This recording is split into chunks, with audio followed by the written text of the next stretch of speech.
Salut Maëva. Salut. Merci beaucoup d'avoir répondu à notre interview. On est au Confort Moderne à Poitiers. Tu joues ce soir. Oui. Est-ce que tu peux nous dire comment va être la soirée, avec qui tu joues et dans quel contexte tu es là à Poitiers? Donc je joue au Confort Moderne pour le festival Art et Politique. Incroyable, qui m'a invité, c'est trop bien. Je crois que c'est ma première fois que je fais un concert à Poitiers.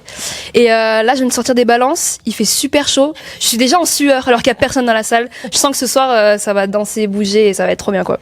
Bah, surtout que c'est dans le club, et c'est vrai qu'il y a un peu un effet avec tout le bois là. On se croirait un peu dans un hammam. C'est ça, de fou.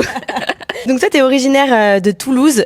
Pour la petite anecdote, moi j'avais vu un de tes premiers concerts en avril 2022 à Muret, à côté de Toulouse. En première partie, en tout cas, je sais pas si c'était un espèce de tremplin avec Kiméa. Donc je suis très contente de t'avoir aujourd'hui ici avec nous. Est-ce que tu peux nous dire, parce que toi tu es chanteuse, mais tu fais aussi de la guitare. Est-ce que t'as d'abord chanté ou est-ce que t'as d'abord fait de la guitare? J'ai d'abord fait de la guitare. Même j'ai d'abord fait du piano à 6 ans. J'ai pris des cours. Et la guitare, c'est en fait ma mère et mon frère qui en faisaient. Et un jour, ils m'ont montré comme ça, juste pour le kiff. Et depuis, j'ai plus jamais lâché ma guitare. Et le chant est venu en même temps. Parce que je voulais imiter Ed Sheeran, je voulais imiter tous mes chanteurs préférés. Et c'est venu un peu naturellement, quoi. Donc en fait, t'as été un peu bercée par la musique dans ta famille, finalement. Carrément, il y a que ça. Tous les dimanches matins de la musique, tout le temps. Tu proposes une pop qui est plutôt ensoleillée, rayonnante. Là, t'as donné déjà quelques influences de quand t'étais peut-être plus jeune. Aujourd'hui, qu'est-ce qui influence ta musique? Je dirais que c'est toujours de la pop. Pop surtout américaine, très Ed Sheeran, Shawn Mendes, Olivia Rodrigo, Camila Cabello, tout ça. Mais j'écoute aussi beaucoup de Taïk, d'Adju, donc j'aime bien diversifier ce que j'écoute. Et après, mettre dans mes sons tout ce que j'ai pu rassembler. Je m'inspire de beaucoup de choses. Par contre, tu écris en français. Donc ça, c'est quand même...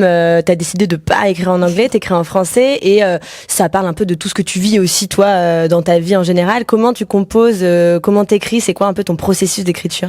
Alors, généralement, on me brise le cœur. Et là, ça fait 2 chansons. Et là, c'est bon. 3 chansons. Non, mais pour moi, c'est très, entre guillemets, facile d'écrire parce que, comme je dis, il suffit que je ressente une émotion assez forte et ça y est, je le pose sur le papier et tout. Mais j'écris aussi avec des gens comme Iggy, Delso, Remo, avec des écrivains incroyables et ils me comprennent à 100%. Et donc, c'est vraiment du vécu. Toutes mes chansons, c'est du vécu. Il y a rien à inventer. Ce qui est assez marrant, c'est que moi, je t'ai vu en 2022. À ce moment-là, t'avais pas encore complètement percé sur les réseaux. Donc moi, j'ai vraiment suivi ton ascension sur les réseaux. T'as un peu passé par là, justement, pour te faire connaître? Sur les réseaux sociaux? Mais carrément, c'est grâce à ça. En 2022, je crois, quand on s'est vu, je crois que j'avais genre 3000 abonnés sur Instagram, 100 sur TikTok. Je crois que je postais même pas TikTok encore.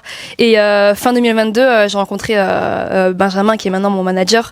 Et il m'a dit, tu sais quoi, Maëva, poste tous les jours, juste pour voir la stratégie, on va voir les réseaux un peu ce que ça fait. Je fais OK. Et je crois octobre 2022, je commence à poster tous les jours. Décembre 2022, 100 000 abonnés sur Instagram, 100 000 abonnés sur TikTok.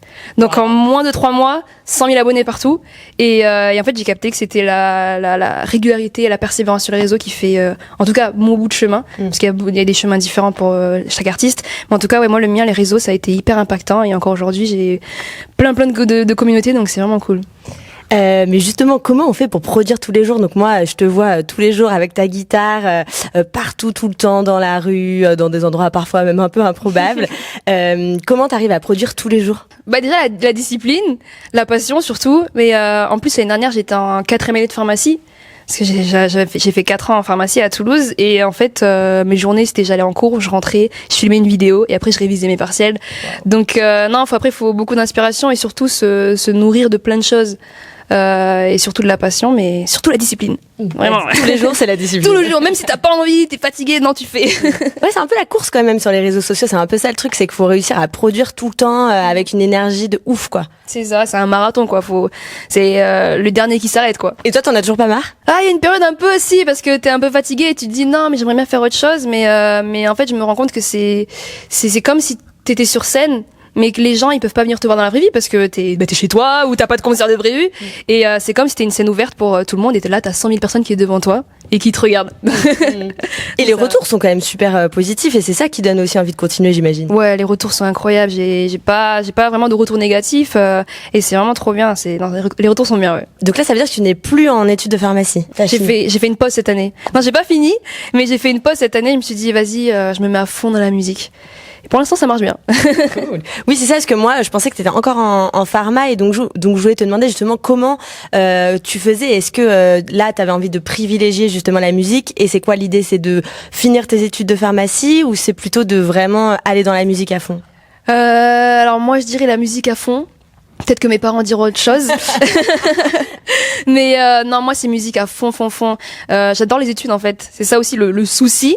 Ça va, y a pire. J'adore les études, donc ça a été dur de faire une pause. Et mais en tout cas, enfin je dis si la musique marche pas, mais ça a marché parce que de toute façon, parce que ça marche. On déjà. est là pour ça. Mais ça me dérangerait pas de faire un métier dans la santé et tout ça, mais c'est musique à fond, fond, fond. Et tu on verra plus tard. Voilà. Déjà, t'as 4 ans, c'est déjà bien. 4 années de pharmacie, c'était dur. Quand même, t'as sorti il y a un jour ton nouveau morceau qui s'appelle Toucher la lune.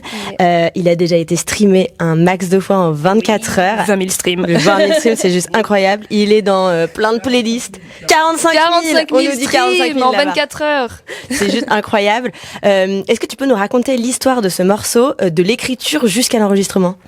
Alors, ce morceau, j'étais en studio avec Igit. C'est un auteur qui a fait Barbara Pravi, Marine de la Stara, qui est super fort, et Mathieu Tosi, qui est mon compositeur-producteur, avec qui je fais tous mes sons. Et non, on s'est dit, vas-y Maëva, on change un peu de sujet parce que tu parles tout le temps d'amour, ce qui n'est pas faux. Je parle tout le temps d'amour, et on s'est dit, vas-y, tu veux pas, qu'est-ce que tu ressens en ce moment? Et en ce moment, je suis très dans l'exploration, la découverte de nouvelles choses. Ben là, je monte souvent à Paris, je découvre. Et je me suis dit, vas-y, on va parler de ça. Et on voulait un son assez entraînant, dansant, pour vraiment avoir la sensation de liberté, quoi, de libération. Et après, ça a donné ce morceau, quoi. Et ouais, on s'est beaucoup inspiré de la pop américaine, tout ça. Et on voit ta famille, non, dans ce clip? On voit ma famille, on voit mes frères et ma mère et la copine de mon frère. Et c'est la première fois que je mets vraiment des gens dans les clips. Parce qu'avant, j'étais toujours toute seule dans mes clips. Et je me suis dit, je vois personne d'autre que ma famille dedans. C'est trop cool. Franchement, il donne trop envie. On a envie d'être avec vous à table, quoi. Ah, trop bien. Ah, tu l'as regardé? Ouais. Ah, trop cool. Ouais, il est trop bien. Donc là, il y a ce morceau-là. Tu sors quand même beaucoup de morceaux. Enfin, il y a vraiment une productivité, une production qui est incroyable. Est-ce que là, il y a d'autres morceaux qui sont en cours? C'est quoi la suite? Ouais, ben nous, en fait, notre tactique, c'est de sortir un son tous les mois presque. Wow. Presque tous les mois. Donc le mois prochain, il y aura un nouveau son, puis le mois d'après, puis le mois d'après. Et voilà. Et c'est trop bien. C'est trop cool. Et t'associes à chaque fois des clips au son? Des fois oui, des fois non. Mais la majorité oui. Ouais. Cool. Peut-être pour ceux qui ont envie de te suivre, où est-ce qu'on peut te retrouver? Et voilà. Partout, Instagram, TikTok, YouTube, toutes les plateformes de streaming, Spotify, tout ça. Et voilà, partout. Merci. Merci à vous.